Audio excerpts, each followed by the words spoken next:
பாஜகவுடைய பக்கா பிளான். நள்ளிரவுல நிர்மலா சீதாராமனை சந்தித்த சீமான். டீல் பேசி முடிக்கப்பட்ட அரசியல் வியூகம். எதை கேட்டாலும் அடிச்சு பதில் சொல்றவரு பம்மிய சீமான். என்ன நடந்துச்சு தமிழ்நாட்டில் அப்படின்னா, தமிழ்நாட்டில் இருக்கிற எதிர்கட்சிகளை எல்லாம் ஒருங்கிணைக்கணும், இந்த எதிர்கட்சியெல்லாம் ஒருங்கிணைத்து ஆட்சி அதிகாரத்துக்கு வரணும் அப்படின்ற அஜெண்டாவோடு பாஜக ஆபரேஷன் தாமரை என்கிற பெயர்ல இறங்கியிருக்கு. இந்த ஆபரேஷன் தாமரையை வச்சு பல கட்சிகளை ஆபரேஷன் பண்ணிடுச்சு.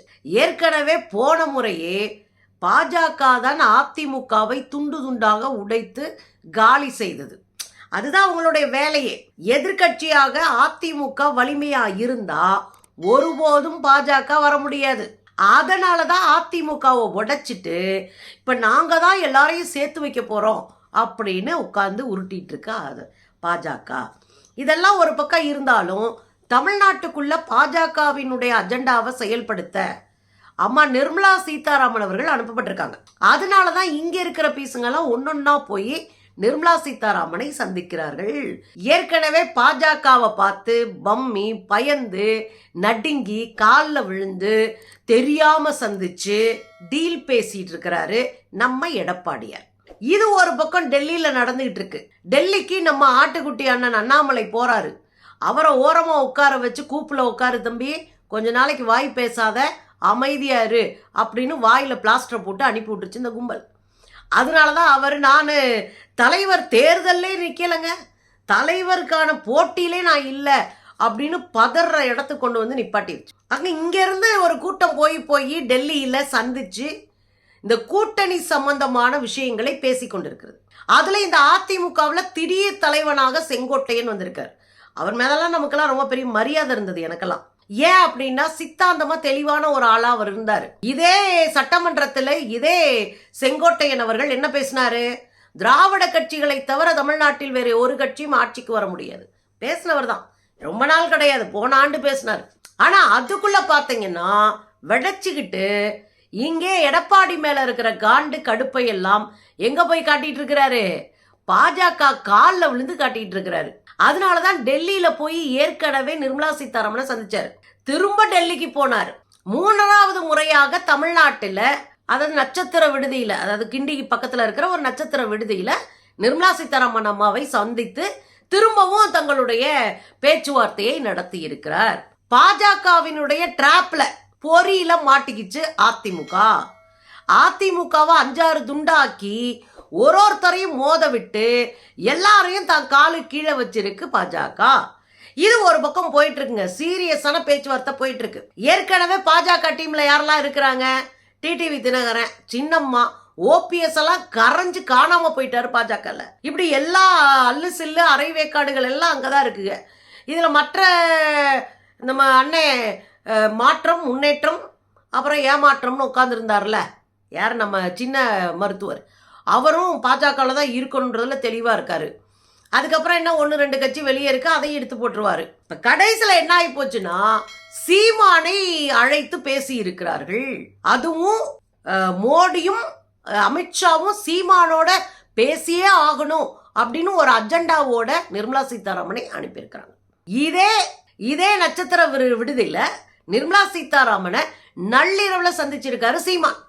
எதுக்கு யார் நடுராத்திரி போய் சந்திக்கிற, தெரியாம போய் கூட்டணி வைக்கிறன்னு நடுராத்திரி தானே சந்திப்பான். ஏங்க வெளிப்படையா போகணும் அப்படின்னா வெளிப்படையா போய் பேசி சந்திக்கலாம், வெளிப்படையா போய் உதவி கேட்கலாம், வெளிப்படையா கூட்டணி வைக்கலாங்க. எப்படி பம்மி பதுங்கி 3 கார்ல போய் ஏமாத்தி காலையில ஒன்று சொல்லி மத்தியானம் ஒன்று சொல்லி ராத்திரி ஒன்று சொல்லி மறுநாள் காலையில ஒன்று சொல்லி சிக்கி சீரழிஞ்சாரோ எடப்பாடியார். அவருடைய மகன், ஆனா சித்தப்பா எடப்பாடியார்னா சீமான் மகன் தானே வேணும். என்ன மகன் 10 வயசு கம்மியா இருக்காரு, அப்படித்தான். இந்த அங்கிள் என்ன பண்ணிருக்காரு, நடுராத்திரி போய் சந்திச்சிருக்காரு. யார, நம்ம அம்மா நிர்மலா சீதாராமன். எதுக்குயா அப்படின்னா 2 டீல் பேசியிருக்கிறாங்க.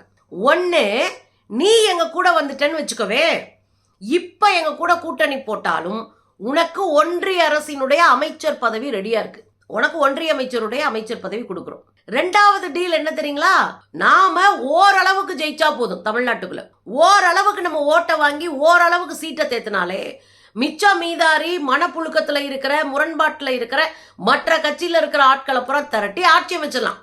அப்படித்தானே நிறைய இடத்துல ஆட்சி அமைச்சிருக்காங்க. அப்படி நாங்க ஆட்சி அமைக்கிற பட்சத்துல முதலமைச்சராக சீமான் இருப்பார். அப்போ ஒரு டீலே ஒன்றிய அமைச்சர், இன்னொரு டீலு முதலமைச்சர். ஆக நீங்க இங்க வரணும். இன்னொரு அஜெண்டாவும் இருக்கு. நேரடியா நீங்க எங்க கூட கூட்டணி வச்சுக்கிட்டீங்கன்னா, எங்களோட நின்னீங்கன்னா இது உங்களுக்கு ஆஃபர். இன்னொரு ஆஃபர் என்ன? கூட்டணியில 2 வகை இருக்கு. ஒன்று நேரடியான கூட்டணி, இன்னொன்று உள்குத்து கூட்டணி, அதாவது மறைமுகமாக ஒரு கூட்டணி. இந்த நேரடி கூட்டணி களத்துல நிற்கும், ஒன்னா நிப்பாங்க, ஒரே மேடையில பிரச்சாரம் பண்ணுவாங்க, ஓட்டு கேட்பாங்க, தங்கள் கொள்கையை சொல்லுவாங்க, நாங்க இதெல்லாம் செய்ய போறோம்னு சொல்லுவாங்க, ஓட்டு வாங்கி ஜெயிப்பாங்க. இது கூட்டணி கட்சிகள். இந்த மறைமுக கூட்டணி, உள்குத்து கூட்டணி இருக்குல்ல, அதோடைய வேலை என்ன? ஓட்டு பிரிப்பது. அப்ப சீமானுகிட்ட இதையும் பேசுறாங்க. ஒன்னே முதலமைச்சராக்குறோம், இல்லைன்னா உன்னைய ஒன்றிய அமைச்சரா இப்பயே ஆக்கிடுறோம். தேர்தல் வரையெல்லாம் கூட காத்திருக்க வேணாம், இப்பயே உன்னை ஒன்றிய அமைச்சர் ஆக்கிறோம். அதனால நீ எங்க பக்கத்துல வந்து கூட்டணியில் நில்லு. ஒருவேளை துமிழ் தேசியம் உன்னைய தடுக்குதுன்னு வச்சுக்க. நம்ம பேசுறது தமிழ் தேசியம், அவன் பேசுறது டுமிழ் தேசியம். ஓம் தமிழர் கும்பலுக்கு டுமிழ் தேசியம் தானே பேச வரும். அதனால டுமிழ் தேசியம் பேசுனேன்னா இருக்கிற 5 பேர் வெளியே போயிடுவாங்க அப்படின்னு பயந்தேன்னா இன்டர் அஜெண்டால வேலை பாரு, உள்ள ஒரு வேலையை நம்ம பார்ப்போம் அப்படின்னு சொல்லி டீல் பேசப்பட்டிருக்கு. இந்த உள்வேலைக்கு பல 100 கோடி பேரம் பேசியிருக்காரு சீமான். 500 கோடிக்கு மேல தேரும்னு சொல்லப்படுது. 500 கோடி ரூபாய சீமானுக்கு இன்டர் அஜெண்டால கொடுக்கறதுக்கு ரெடியா இருக்கு. அப்ப சீமானுடைய வேலை என்ன? எங்க எல்லாம் திமுகவில் வலிமையானவர்கள் நிற்கிறாங்களோ அவங்களுடைய ஓட்டெல்லாம் குறைக்கிறதுக்கு, பிரிக்கிறதுக்கு உள்வேலை பார்த்து கொடுங்க. நீங்க யோகியனா நின்று பேசி எங்களுக்கு ஓட்டை பிரிச்சு விடுங்க. திமுகவினுடைய எதிர்ப்பு ஓட்டு, திமுகவினுடைய ஓட்டு பிரிஞ்சாலே நாங்க பெரும்பாலும் வந்துறதுக்கு வாய்ப்பு இருக்கு. நாங்க அதிமுக வச்சு சவாரி பண்ணி மேல வந்துருவோம். அதனால நீங்க அதை பத்தி கவலைப்படாதீங்க, இன்டர் அஜெண்டா வேலை பாருங்க. உடனே காலையில வந்து பத்திரிகைக்காரங்க கேட்டோடனே அண்ணன் சீமான் அதெல்லாம் இல்லைங்க, ஏங்க நான் போய் சந்திச்சேன்னு சொல்ல போறேன். இது வந்து பெரிய டோனு நான் பேசுறது. அவர் பம்மலா பேசினார். சந்திச்சேன்னு சொல்ல போறேன், எனக்கு என்ன பயமா பாருங்க. இல்லை சந்திச்சேன், நான் வந்து உங்களுக்கு சந்திச்சா தைரியமாக போய் சந்திப்பேன். இதனால சந்திச்சேன்னு சொல்லுவேன். நீங்களா ஒரு கற்பனையில் சந்திச்சாரா என்ன அது போட்டிங்கன்னா நான் என்ன பண்ணுவேன்? பேசுறாரா அந்த பம்முறாரா? இந்த பம்மலுக்கு பின்னாடி ஒரு அரசியல் இருக்கா? சந்திக்காதவன் நெஞ்சல் ஊத்தி பேசுவான். ஏய் நான் எங்கடா சந்திச்சேன், எங்க ஆதாரத்தை கொண்டு வா என்ன அப்படின்னு கேட்போம். ஏன்னா பெரியாரை பேசும்போது நம்ம நெஞ்சில் ஏறி மிதிச்சு நின்று கேட்டோம்ல, அந்த தைரியம் திமிரு இந்த வேலை பார்க்கலன்னா வரும். அண்ணன் தான் நசுக்குனாப்புல போய் வேலையை முடிச்சுட்டு வந்திருக்காருல்ல, அதனால கொஞ்சம் பம்மி பதறி அமைதியாக தான் யோகியன்னு காட்டுறதுக்கு ட்ரை பண்ணிக்கிட்டே இருக்காரு. இதில் இன்னொரு விஷயம் என்ன அப்படின்னா, அண்ணன் இதைத்தான் செய்வார்னு நம்ம சொல்லலை, அவங்க தம்பிகளே சொல்லியிருக்கிறாங்க. கோபால்ஜி எதுக்கு போய் பார்த்தாரு? இன்னைக்கு சந்திப்பினுடைய தொடக்கம் எங்கேருந்து வந்துச்சுங்க? இன்றைக்கு நிர்மலா சீதாராமனை சந்திச்சுக்காரு, எங்கேருந்து வந்தார்? போய் கோபால்ஜி தினமலர் பேப்பருடைய ஓனரை போய் பார்க்குறாரு. அவர் இடைத்தேர்தலுக்கு பல கோடி ரூபா கொடுத்துருக்காரு. அப்படியே போய் துக்ளக் ரமேஷை சந்திக்கிறார்.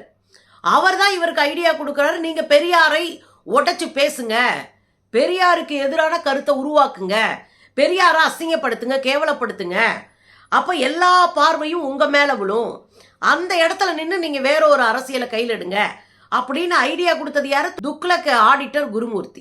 ஆடிட்டர் குருமூர்த்தி சொல்லி தான் ரஜினியை சந்திக்கிறாரு. ரஜினியெல்லாம் அட்டிக்கிற அடியில எவனுக்குமே கட்சி ஆரம்பிக்க கூடாதுன்னு என்ன வரணும்னு சொன்னாலு ரஜினிகிட்ட பல முறை போனை போட்டு கெஞ்சி கூத்தாடி டேட்டை ஃபிக்ஸ் பண்ணி போய் காலில் விழுந்து கதறி அவர்கிட்ட ஒரு போட்டா எடுத்துட்டு வெளியே வந்துட்டு சங்கி என்றால் சக தோழன் என்று பொருள் என்று உருட்டினா.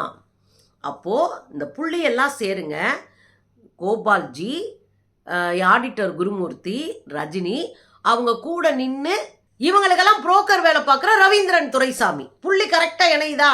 ரைட்டு. இடைத்தேர்தல் வந்ததில்ல, இடைத்தேர்தலில் யார் இவ்வளோ பணம் செலவழிச்சா? திமுகவே செலவழிக்கலைங்க. பொதுக்கூட்டம் கூட போடலைங்க. நான் 10 நாள் அங்கே தானே வேலை பார்த்தேன். பொதுக்கூட்டம் கூட திமுக போடல. ஆனால் தினந்தோறும் பொதுக்கூட்டம், தினந்தோறும் பிரச்சாரம், தினந்தோறும் வண்டி, தினந்தோறும் ஊர் ஊராக போகிறதுக்கான வாய்ப்பு. இம்பட்டு காசு எங்கேருந்து வந்துச்சு? நீ தான் எளிய தமிழ் பிள்ளையாச்சே, பிச்சை எடுத்து தானே கஞ்சி குடிக்கிற, எங்கேருந்து வந்துச்சு? இந்த காசை எல்லாம் பாஜக இறக்கியது. சரிங்க, விஜயலட்சுமி விஷயம் வந்தது. விஜயலட்சுமி விஷயத்தை தடை பண்ணலன்னா அன்னைக்கே நாரி போயிருக்கும் சீமானுடைய பிழைப்பு. அப்ப விஜயலட்சுமியினுடைய இந்த வழக்கை தடை செய்யணும், இந்த 12 வாரத்துக்குள்ள விசாரிக்க சொன்னதை தடை செய்யணும்னு டெல்லி ஓடினாரே. யார் கூட நின்னா? இதை முழு வீடியோவே நான் போட்டிருக்கேன், நீங்க பார்த்துருப்பீங்க. உங்களுக்கு நினைவூட்டுறேன். யார் கூட நின்னது? பாஜக கூட நிக்கிற, ஆர்எஸ்எஸ்க்கு கூட நிக்கிற ஆர்எஸ்எஸ்னுடைய வழக்கறிஞர் நின்னுதான் அதை வாங்கி கொடுத்தார் இல்லையா? இப்ப கூட்டி கழிச்சு பாருங்க, கணக்கு சரியா வரும். ஆக தொடக்கத்துல இருந்து கொஞ்சம் கொஞ்சமா பாஜகவினுடைய மடியில விழுந்துட்டார்.